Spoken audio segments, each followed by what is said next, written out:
Just kind of how would you evaluate what's been going on up front, especially last week? I thought we came out of the gate, pretty hot. I mean, we moved the ball early. We did what we had to do, and for whatever reason, I think we kind of showed them later on in the game, and didn't really play up to our standard, didn't play our best, kind of let some things get to the better of us. But some really great things for us to learn from, especially with some younger guys, and some of us are playing different positions, so it's some good things to learn from.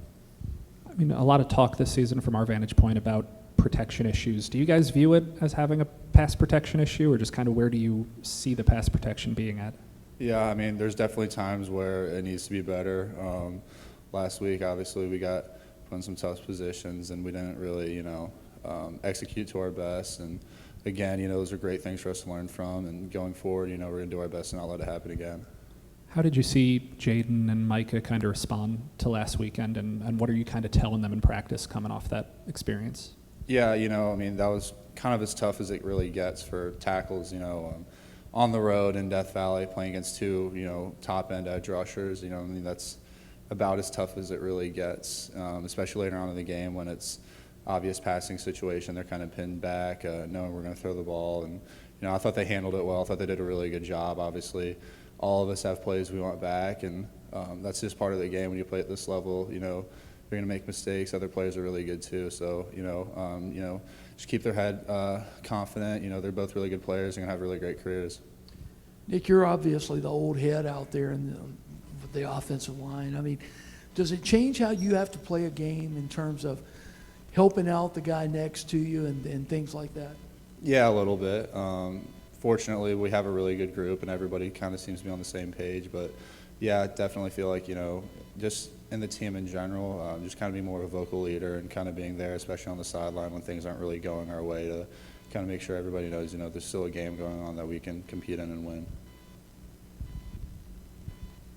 I know you guys aren't in the dark with college football news. So last offseason, when you saw Texas A&M putting together the recruiting class it did, what goes through your mind when you see a team sign 7 or 8 5-stars at one time? I mean, I think one thing you really notice is how much talent and things like that. It's very evident on their film. They've done a really great job of kind of loading up with really good players and a lot of really young talent that's going to be really good. And we've already seen it. They've already played really well up to this point. Lane said after a loss, you can kind of, evaluate things and see, early in the year you were able to get away with some things, but against these more talented teams, maybe not so much. Do you kind of see it that way? You learn what, what things you really kind of need to work on after a game like that?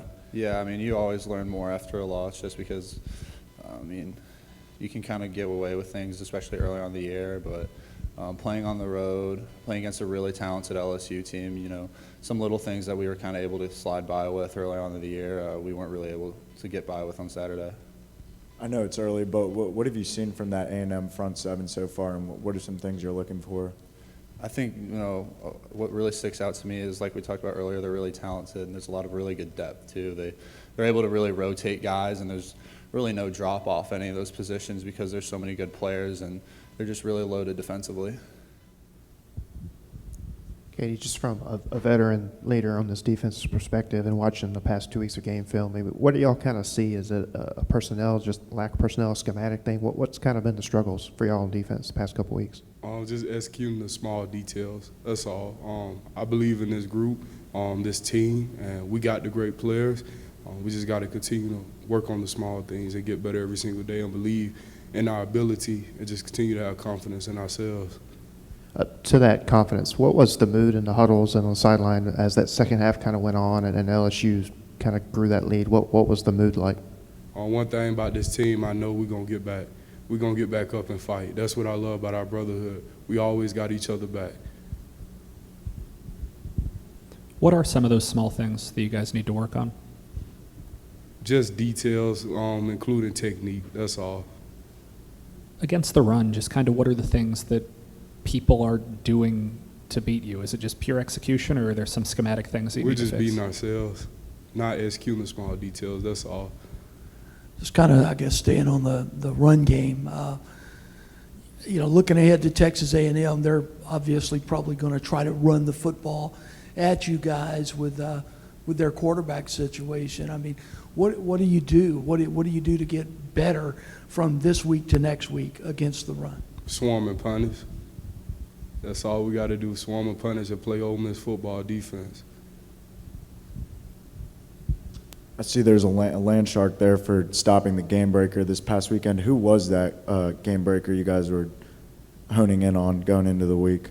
Number 7, Butte.